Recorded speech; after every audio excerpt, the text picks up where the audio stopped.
Bom dia, graça e paz. Nós vamos continuar aqui nosso tempo de culto ao Senhor com a palavra. Eu senti falta do Pedrinho aqui na frente. Por que ele não veio? Tá dormindo? Já de novo, Pedrinho? Muito bem. Nós vamos meditar na palavra do nosso Deus. Eu quero lembrar os irmãos que a gente tem visto aqui na igreja, sequencialmente, o Evangelho de João. Então, o Evangelho segundo João. Hoje nós vamos entrar numa história muito conhecida e que só tem em João, que é no capítulo 8. Então, o nosso texto hoje é do capítulo 7, 53, que é o último versículo do capítulo 7, e nós vamos até o capítulo 8, verso 11. No último texto da semana passada, a gente viu que João fala para nós do último dia da festa. Jesus estava em Jerusalém, no último dia da festa do tabernáculo. Ele usa a palavra e a palavra dele causa um pouco de problema. A pregação dele foi com o tema: quem tem sede, vem a mim e beba. E aí as pessoas ali, principalmente os líderes, ficaram chateados com aquilo que Jesus estava falando. E eles então mandaram os policiais para prender Jesus. Os policiais foram, mas não tiveram coragem de prender. Voltaram falando: olha, ninguém fala com esse homem, vocês têm certeza que vocês querem prender ele? Aí os fariseus falaram: mas peraí, vocês foram lá para prender ele e se converteram também? Como é que é isso? Deram uma dura nos policiais. Então ficou aquela briga dos líderes do templo com a polícia do templo. De repente o Neemias chega como um daquele que diz: deixa disso. Aí o Neemias levanta e diz assim: será que agora em Israel nós vamos prender as pessoas assim, sem ouvi-las? Somente lá prender e pronto, acabou? Né? Então aí os líderes do templo olham para o Neemias e dizem: você também? Você também está do lado dele? Você também está querendo ouvir o que ele diz? Você é líder aqui em Israel, você nunca ouviu falar que da Galileia não vem coisa boa? Né? Parece que como é que é lá de Osasco? Não vem? Daquelas bandas, né? Lá de São José não vem coisa boa, de Jacareí não vem coisa boa. Então a turma estava ali num problema causado porque Jesus estava ensinando no templo, e tem gente do lado de Jesus e gente contra Jesus. E aí Jesus passa a noite, e o texto começa no versículo 53, porque olha o que diz o versículo 53. E cada um foi para a sua casa. Esse devia ser o encerramento do culto, né? Vamos ler o verso 53. E cada um foi para a sua casa. Foi assim que aconteceu. Mas o texto vai dizer, vai nos mostrar que a situação de Jesus com os líderes ainda não estava muito resolvida. E na madrugada, porque o versículo 1 diz assim: Jesus, no entanto, foi para o Monte das Oliveiras. Todo mundo foi para casa. Jesus foi orar. Ele foi ter uma noite de oração, uma vigília de oração. E enquanto Jesus estava orando, estava numa vigília, ele decide então voltar. E aí o versículo 2 diz: de madrugada ele vai para o templo. Então todo mundo foi para casa dormir. Jesus foi para o monte orar. Depois ele decide que de manhã já está na hora de voltar para o templo, porque a festa acabou e as pessoas ainda estão ali. Foram 7 dias de festa e a turma está desmontando a barraca para ir embora. E Jesus entende que ainda há oportunidade de ensinar alguma coisa. Mas vocês lembram dos líderes fariseus? Eles não estão empolgados com essa história de Jesus: vai, ensina, volta, vem, ensina e volta, vem, ensina e volta. Ele já mandou prender, ninguém prendeu. Ele falou: agora eles têm então que resolver atacar de outra maneira. E agora o que eles pensaram? Bom, se os guardas não prenderam ele, se aquilo que a gente fez até agora não conseguiu parar ele, vamos arrumar uma emboscada ainda maior para Jesus. E quando Jesus está voltando para o templo, o versículo diz que ele se reuniu num lugar aberto, e todo o povo se reuniu em volta dele. E aí vem os fariseus e trazem um problema. Eles trazem uma mulher que foi apanhada em adultério. Colocam essa mulher no meio deles e fazem uma pergunta para Jesus. O que será que Jesus vai responder a respeito disso? Vamos ler o texto? João, capítulo 7, do verso 53 até o verso 11 do capítulo 8. Diz assim a palavra do Senhor. E cada um foi para a sua casa. Jesus, no entanto, foi para o Monte das Oliveiras. De madrugada voltou novamente para o templo. E todo o povo se reuniu em volta dele e Jesus, assentado, os ensinava. Então os escribas e fariseus trouxeram à presença dele uma mulher surpreendida em adultério. E fazendo-a ficar em pé no meio de todos, disseram a Jesus: Mestre, esta mulher foi surpreendida em flagrante adultério. Na lei, Moisés nos ordenou que tais mulheres sejam apedrejadas. E o Senhor, o que tem a dizer? Eles diziam isso tentando para terem o que acusar. Mas Jesus, inclinando-se, escrevia na terra com o dedo. Como eles insistiam na pergunta, Jesus se levantou e lhes disse: Quem de vocês estiver sem pecado, seja o primeiro a atirar uma pedra nela. E inclinando-se novamente, continuou a escrever no chão. Mas eles, ouvindo essa resposta, foram saindo um por um, a começar pelos mais velhos até os últimos, ficando só Jesus e a mulher diante dele. Levantando-se, Jesus perguntou a ela: Mulher, onde estão eles? Ninguém condenou você? Ela respondeu: Ninguém, Senhor. Então Jesus disse: Também eu não a condeno. Vá e não peques mais. Amém? Vamos orar? Senhor, obrigado por esse texto. Tua palavra, ela é boa, perfeita, agradável. Ela sempre vai fazer aquilo que o Senhor determina que faça nas nossas vidas. E nós pedimos hoje, nesta manhã, que por misericórdia do Senhor, o Teu Espírito traga as verdades espirituais ao nosso coração. E que a Tua palavra nos molde segundo a Tua vontade. É em nome de Jesus que nós oramos. Amém. Então o texto em que estamos tem Jesus diante de um momento muito tenso. E é tenso por quê? Porque o texto em Moisés, na lei, diz o seguinte: você precisa apedrejar os adúlteros.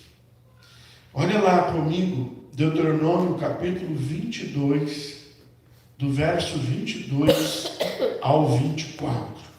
Hoje eu esqueci de anotar a página da nossa Biblinha. Então quem tiver com a Bíblia vai ter que achar o Deuteronômio na raça. É o quinto livro aí do Antigo Testamento. Você vai lá rapidinho. Deuteronômio 22. Quem tiver com a sua Bíblia online, mais rápido ainda, né? Do verso 22 ao 24. Olha o que a Bíblia diz em Deuteronômio quando o povo vai aprendendo sobre a lei. Se um homem for encontrado deitado com uma mulher que tem marido, ambos devem ser mortos. O homem que se deitou com a mulher e a mulher. Assim vocês eliminarão o mal de Israel. Se uma moça virgem tiver casamento contratado e outro homem a encontrar na cidade e tiver relação com ela, vocês devem trazer ambos ao portão daquela cidade e apedrejá-los até que morram. A moça, porque não gritou por socorro estando na cidade, e o homem, porque humilhou a mulher do seu próximo. Assim vocês eliminarão o mal do meio de vocês.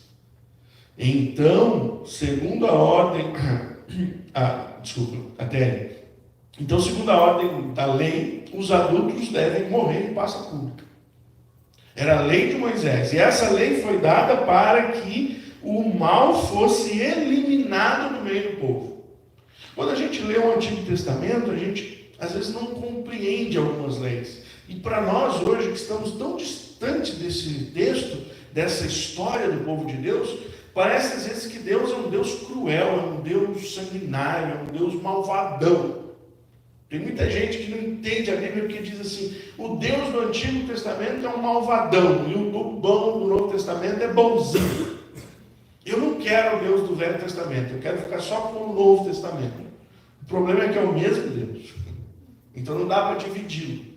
Você vai ter que entender o porquê que o Senhor Deus falava da maneira como falava no Antigo Testamento e porquê que o Senhor Deus agora fala da maneira que fala no Novo Testamento.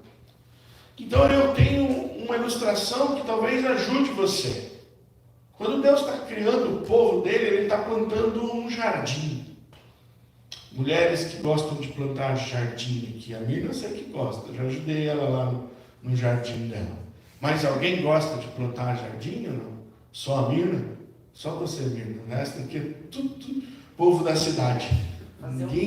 Ninguém quer plantar nada.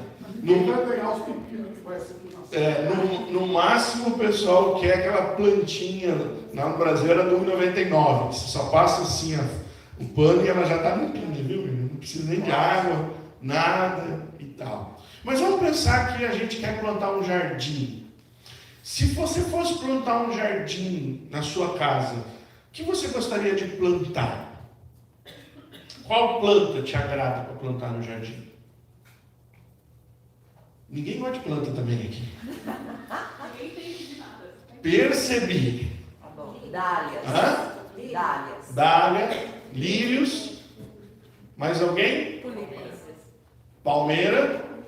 Palmeirense. Tulipa. Lixia. Já quer se aproveitar, né? Do fruto da... Eu plantaria cravo. Eu acho os cravos lindos, aqueles cravos pequenininhos, cheios de cores.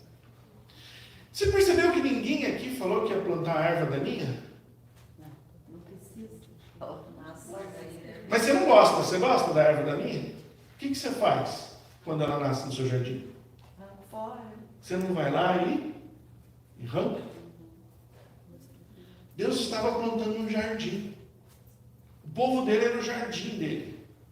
Ele tirou um povo do Egito, ele queria ensinar esse povo a viver.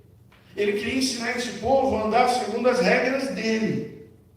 E então Deus disse: olha, eu vou botar vocês aqui. Quando tiver uma erva daninha, vocês precisam tirar. Então quando a gente olha para um texto que diz assim: traga à praça pública uma mulher e um homem, matem eles apedrejados, para nós hoje, meu Deus, que coisa horrível. Mas nós estamos falando de um texto que está distante de nós mais ou menos 5.000 anos. Onde Deus está plantando um povo e precisava ensinar esse povo que esse povo não podia se deixar levar pelo mal. Então o texto é muito claro a dizer assim: vocês eliminarão o mal do meio de vocês. Era a ordem da lei. Então está Jesus querendo ensinar a palavra, e uma mulher na frente deles pega, e o texto diz em flagrante adultério. Mas tem uma coisa estranha nesse texto. A mulher está sozinha. Cadê o homem? Só pegaram a mulher, o homem saiu correndo, não deu tempo? Há algumas teorias aqui, eu não vou dizer que são teorias, nada é comprovável. Mas a ideia aqui é que provavelmente eles emboscaram uma mulher, talvez prostituta, lembra? Estava tendo uma festa em Israel, todo mundo lá, 7 dias. E tanto iam as coisas boas para a festa, como as coisas não tão boas. E provavelmente, aí a outra teoria mais cabeluda é que a turma que pegou a mulher conhecia o cara. Então, peraí, como é que a gente vai levar o nosso amigo para ser apedrejado? Vai que Jesus deixa apedrejar ele.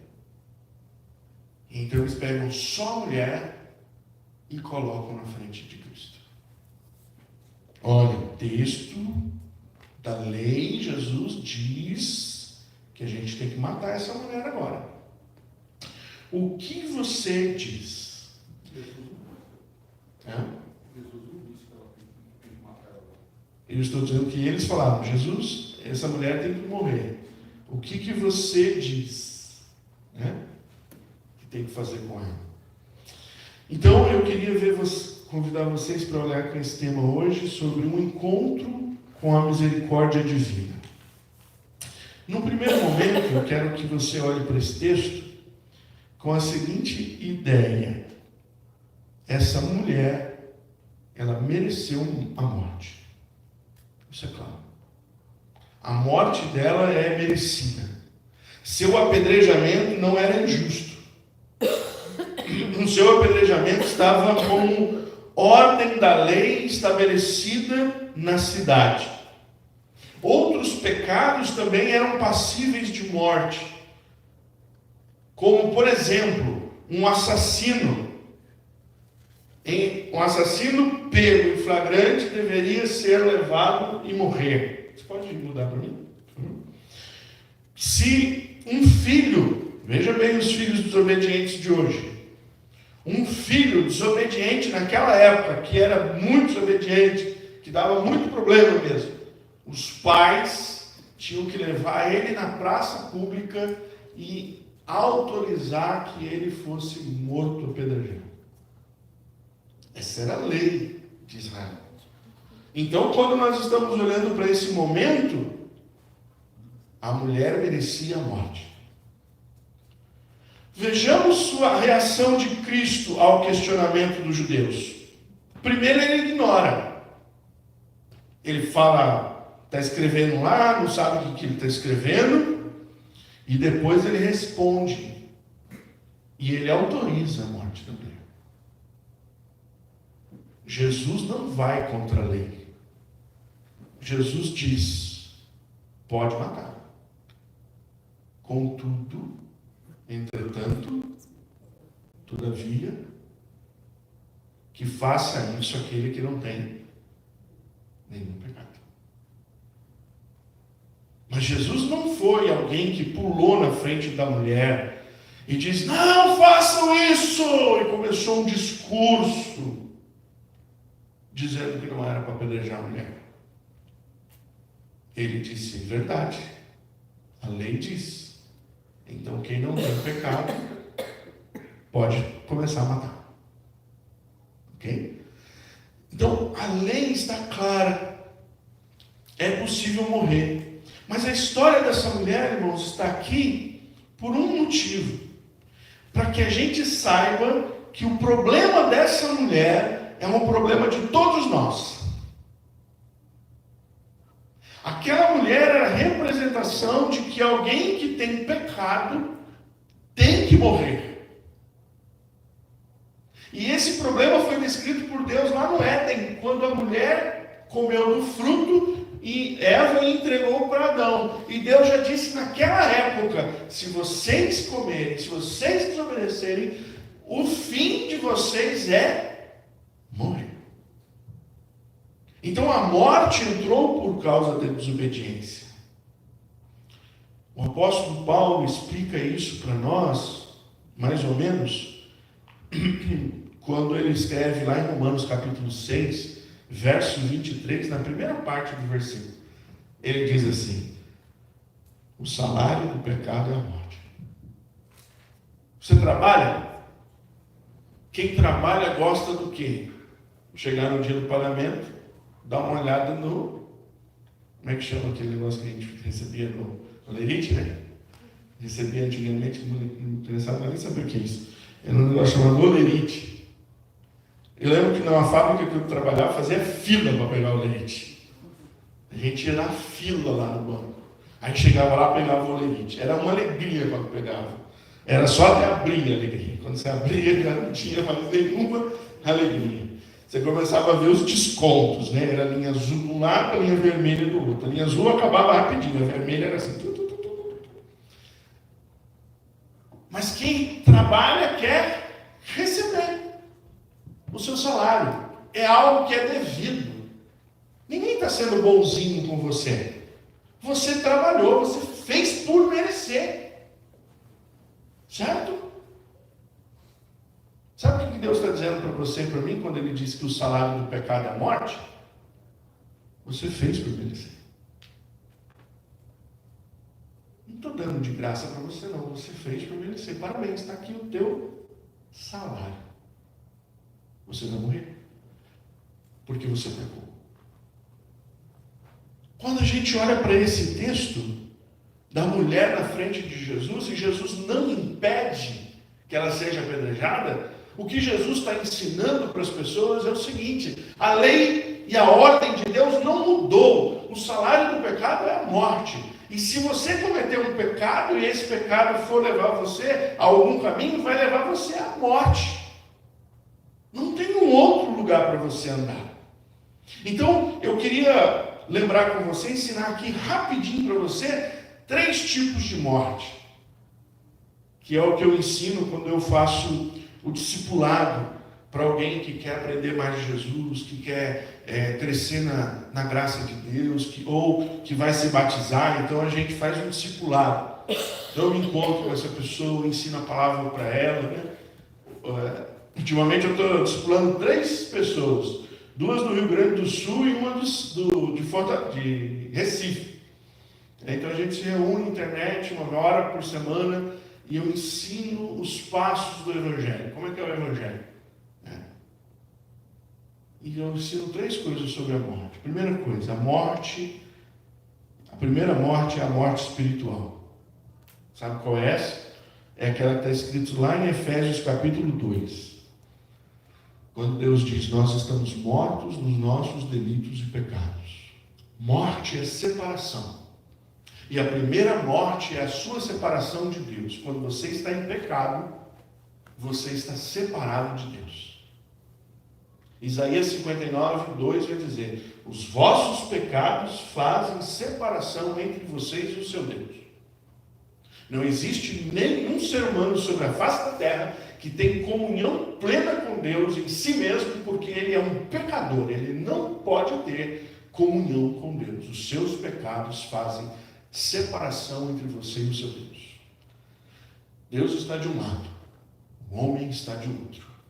E a primeira morte é a morte espiritual.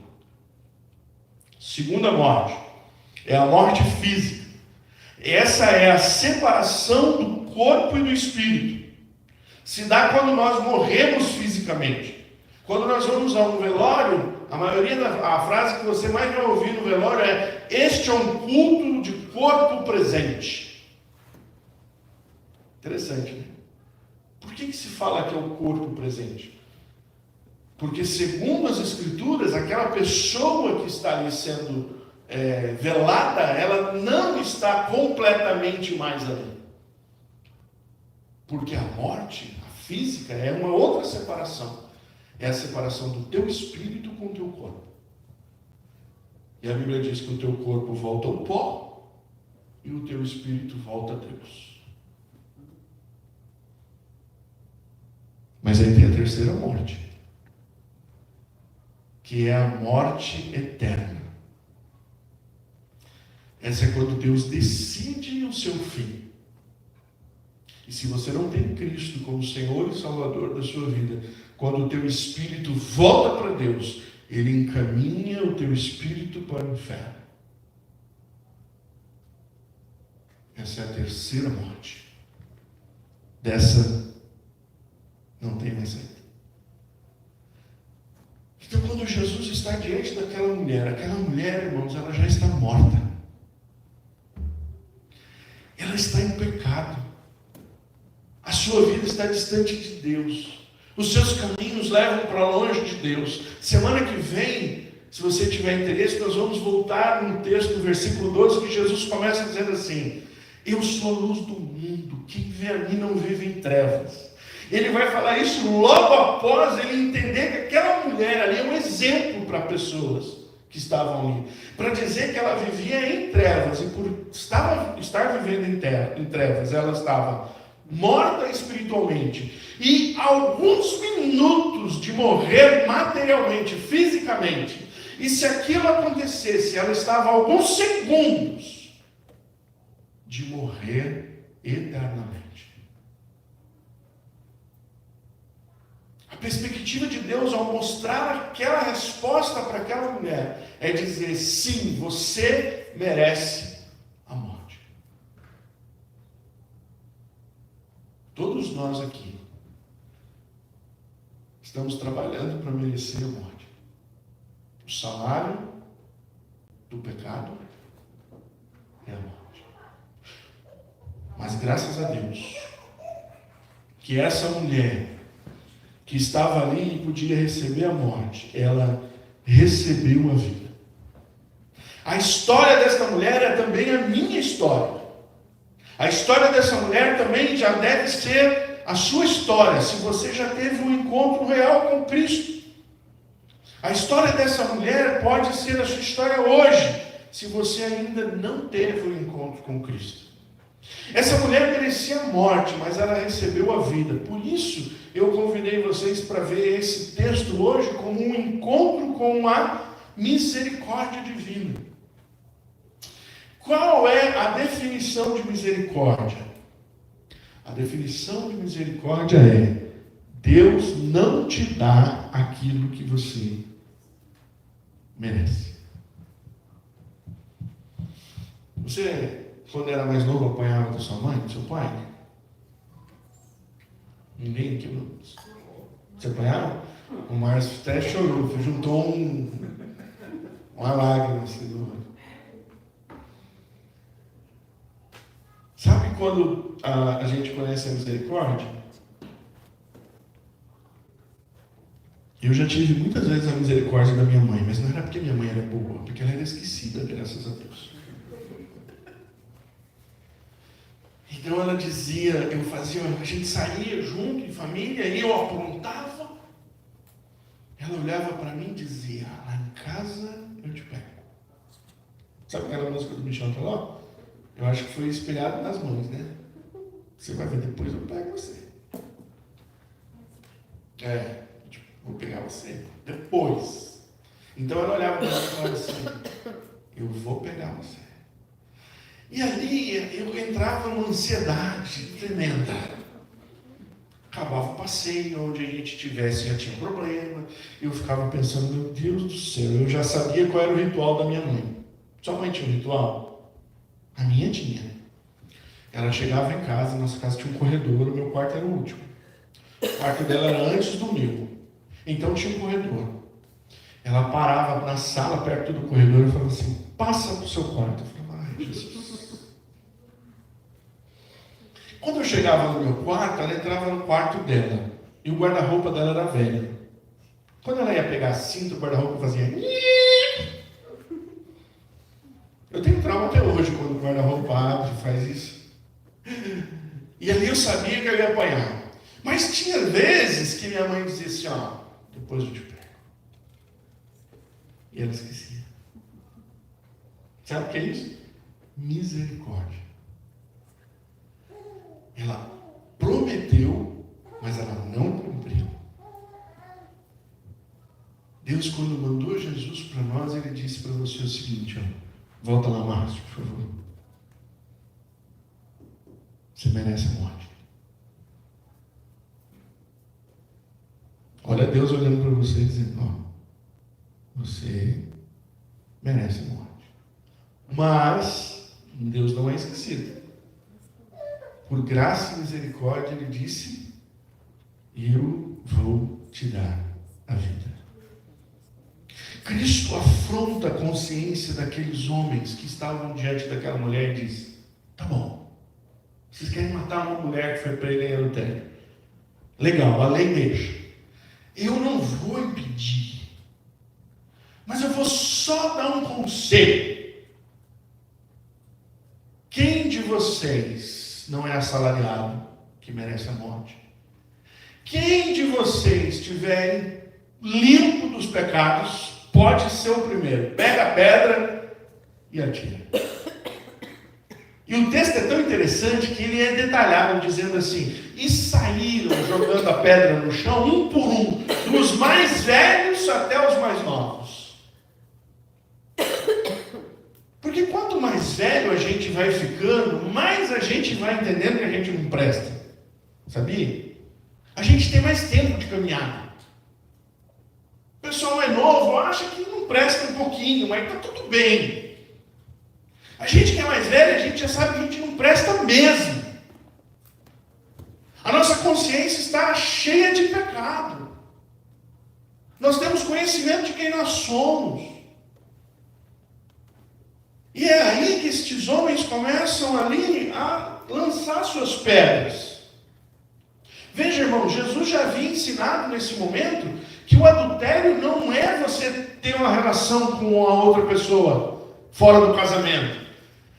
Ele disse: se você olhar para uma pessoa com desejo de ter essa pessoa, você já adulterou contra ela. Jesus já tinha ensinado que assassinar alguém não é você pegar uma arma e matar. Jesus já tinha dito para os seus discípulos: se você odiar alguém no seu coração, você é assassino.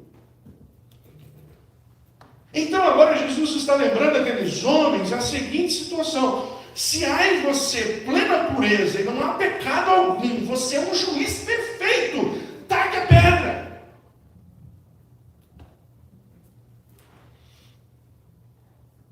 Os homens então entendem o recado e vão embora. Jesus se aproxima da mulher e faz uma pergunta: mulher, cadê os que queriam te matar? Ela diz: Jesus, eles foram embora. Jesus diz: então eles não te condenaram? A mulher disse: não. Aí Jesus diz assim: eu também não te condeno. Você sabe por que Jesus falou isso? Porque ele era o único ali autorizado a atacar pedra. Ele não tinha pecado. Ele é o Deus juiz de todas as coisas. Ele é o dono da lei. Mas quando ele encontra aquela mulher, ele entende que está ali levando aquela mulher à sua missão. Sabe qual é a missão de Jesus? João 3,17. Um pouquinho para trás. Porque Deus enviou o seu Filho ao mundo, não para que condenasse o mundo, mas para que o mundo fosse salvo por ele. Sabe por que Jesus não apedrejou aquela mulher? Porque Jesus estava oferecendo a ela algo novo, chamado graça de Deus. Misericórdia, sabe o que é? Eu mostrei aqui. Deus não dá aquilo que você merece. Sabe o que é graça? Deus dá a você aquilo que você não merece. E agora Jesus está dando a esta mulher algo que ela não merecia. Está dando perdão. Está dando a possibilidade de uma nova vida. Jesus está mostrando para ela Jeremias 29, que lemos aqui no começo do culto. Estes são os pensamentos que eu tenho para você. Pensamentos de paz e não de mal. Jesus está estabelecendo com essa mulher uma conexão. Agora você não vai ser apedrejado. Você se encontrou com a misericórdia. Sabe quando nós somos livres da primeira morte? Da morte espiritual? Quando nós nos encontramos com Jesus. Paulo Paulo vai dizer: estávamos mortos nos nossos delitos e pecados, mas Ele, Jesus, nos salvou. E agora nós estamos vivos para uma nova vida. Quem está em Cristo não está mais morto espiritualmente. Está vivo. E quem está em Cristo agora não tem preocupação com a segunda morte. Porque tem convicção de que quando esta vida acabar, o Espírito volta para Deus. E quem está em Cristo não tem preocupação com a terceira morte. Porque sabe que desde o momento em que crê, tem a promessa de que vai viver com Ele eternamente. Essa mulher saiu de um ambiente de trevas para encontrar Jesus e encontrou nele o perdão. Todavia, além do perdão, Jesus dá a essa mulher um conselho: vai embora, mas não pegue mais. Jesus está dizendo: a graça está estabelecida, mas ela não é barata. A graça não é para você viver uma vida pecaminosa e dizer diante de Deus: não, agora eu tenho misericórdia e graça, então eu vou continuar vivendo no pecado. Não, não, não. Pelo contrário, aquele que conhece a graça de Deus vai procurar viver uma vida longe do pecado.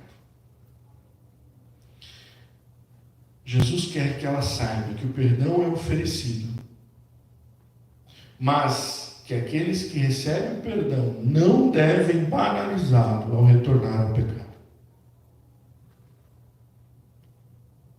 Você ia morrer, mas agora você tem uma nova vida.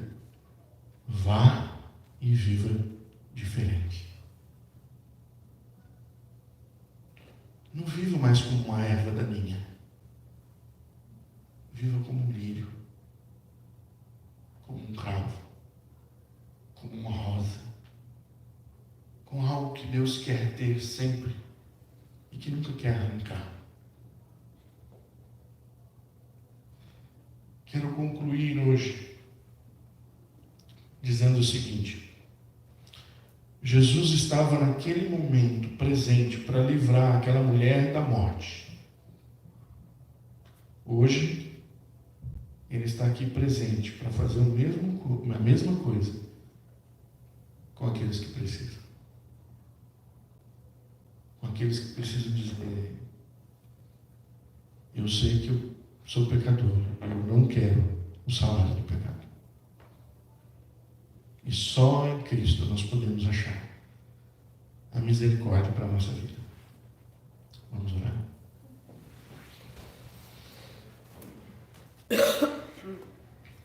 Obrigado, Senhor, porque o Senhor se encontrou com aquela mulher e deixou para nós tão grande ensinamento, tão grande salvação.